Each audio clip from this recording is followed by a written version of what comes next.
Bismillah. Assalamualaikum warahmatullahi wabarakatuh. Selamat pagi anak-anak ustazah. Apa kabarnya pada pagi hari ini? Ustazah doakan semoga semuanya dalam keadaan sehat walafiat. Baiklah, sebelum kita mulai pelajaran pada pagi hari ini, kita awali dengan membaca basmalah. Yuk nak sama-sama. Bismillahirrahmanirrahim. Sebelumnya, Ustazah ingin memperkenalkan diri dulu. Nama Ustazah Nurhania. Biasa dipanggil Ustazah Nur. Baik, anak-anak Ustazah yang soleh dan soleha, pada pagi hari ini kita akan belajar tema 2, subtema 2 tentang bermain di rumah. Tentu anak-anak Ustazah tahu ada banyak sekali benda-benda yang dapat kita lihat dan kita temui di sekitar rumah kita. Betul? Nah, benda-benda tersebut jika kita amati memiliki sifat dan bentuk yang berbeda-beda. Contohnya, air. Apakah sama bentuknya dengan pensil? Tentunya tidak. Nah, jika dilihat dari wujudnya, benda-benda yang ada di sekitar rumah kita terbagi menjadi 3. Ada benda padat, ada benda cair, dan ada juga benda yang berbentuk gas. Kita pelajari satu persatu ya nak. Yang pertama, benda cair. Apa itu benda cair? Benda cair adalah benda yang memiliki ukuran yang tetap, tetapi bentuknya selalu berubah-ubah sesuai dengan tempat atau wadahnya. Benda cair adalah, silakan anak-anak ustazah siapkan 1 buah gelas. Kemudian anak-anak ustazah tuangkan air ke dalamnya. Maka air tersebut akan berubah bentuknya menjadi bentuk gelas. Nah, selanjutnya air di dalam gelas tersebut silakan anak-anak ustazah tuangkan ke dalam sebuah botol. Maka bentuknya juga akan berubah mengikuti bentuk botol, namun ukurannya akan tetap sama. Yang kedua, benda padat. Benda padat adalah benda yang memiliki bentuk dan ukuran yang tetap. Contohnya, pensil, bola, batu, dan banyak lagi. Pensil yang kita masukkan ke dalam botol, maka dia akan tetap menjadi pensil. Demikian juga pensil yang kita masukkan ke dalam mangkok, maka dia akan tetap menjadi pensil dan tidak akan berubah wujudnya. Itu benda padat ya nak. Selanjutnya, benda gas. Benda gas adalah benda yang memiliki ukuran dan bentuk yang selalu berubah-ubah sesuai dengan tempat atau wadahnya. Contohnya, gas atau udara di dalam balon tentu tidak sama dengan gas atau udara yang ada dalam sebuah ban. Ia tergantung oleh tempatnya. Jika tempatnya besar, maka gas atau udara di dalamnya juga akan besar. Sebaliknya, jika wadah atau tempatnya kecil, maka udara atau gas yang ada di dalamnya juga akan kecil. Selanjutnya, anak-anak ustazah, kita masuk tentang keragaman di Indonesia. Anak-anak ustazah, tentunya kalian sudah tahu bahwasanya di Indonesia terdapat berbagai macam keragaman dan perbedaan, baik itu dari suku, agama, budaya, maupun adat istiadat. Dari Sabang sampai Merauke, Indonesia terdiri dari berbagai macam perbedaan. Contohnya, dari perbedaan agama. Ada agama Islam, Buddha, Hindu, Kristen, Katolik, dan Konghucu. Demikian juga suku. Indonesia juga memiliki berbagai macam suku. Ada yang bersuku Jawa, Melayu, Minang, ada suku Batak, ada Sunda, dan masih banyak lagi. Tetapi nak, perbedaan-perbedaan tersebut merupakan sebuah kekayaan yang harus kita jaga dan kita lestarikan. Dan perbedaan tersebut tidak boleh dijadikan sebagai alat untuk saling bertengkar. Sebaliknya, haruslah kita rawat dan kita jaga.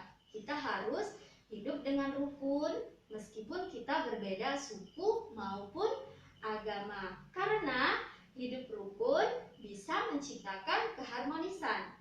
Dan hidup rukun itu juga bisa mempererat persatuan.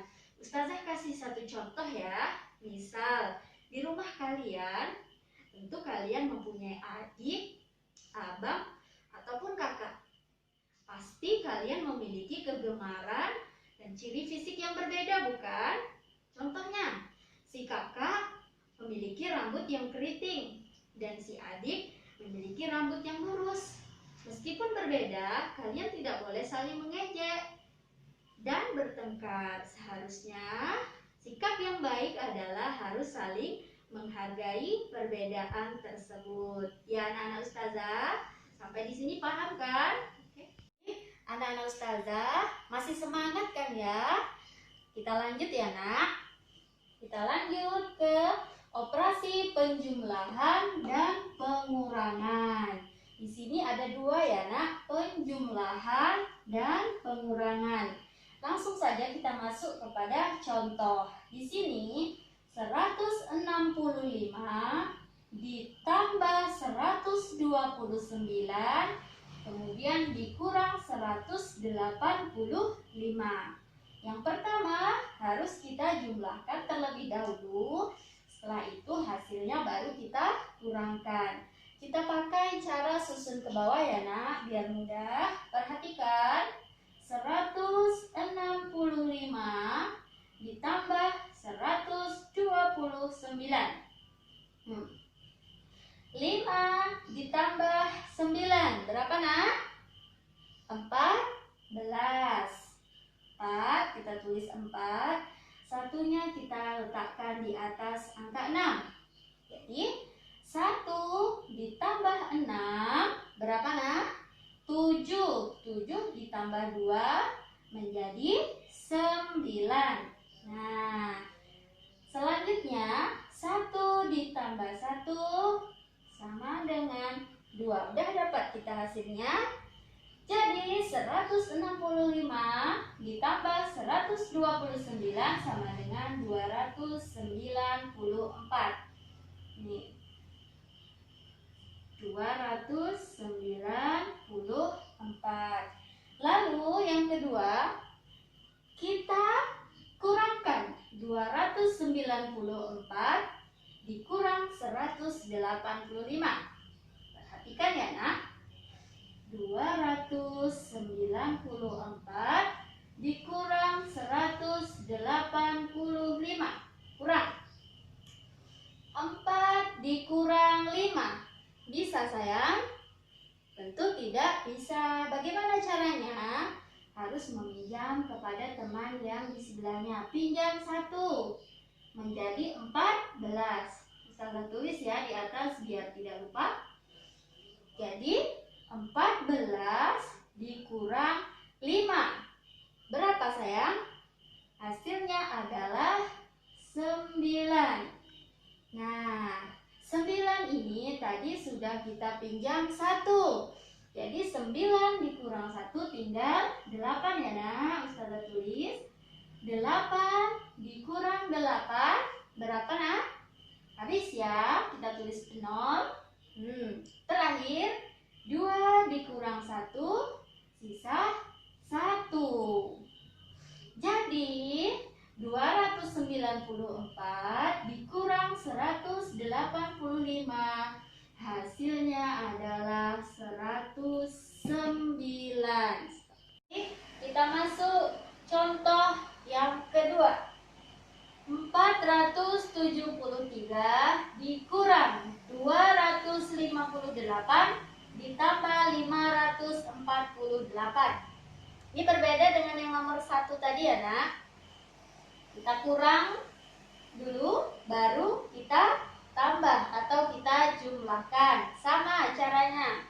Kita pakai cara susun ke bawah.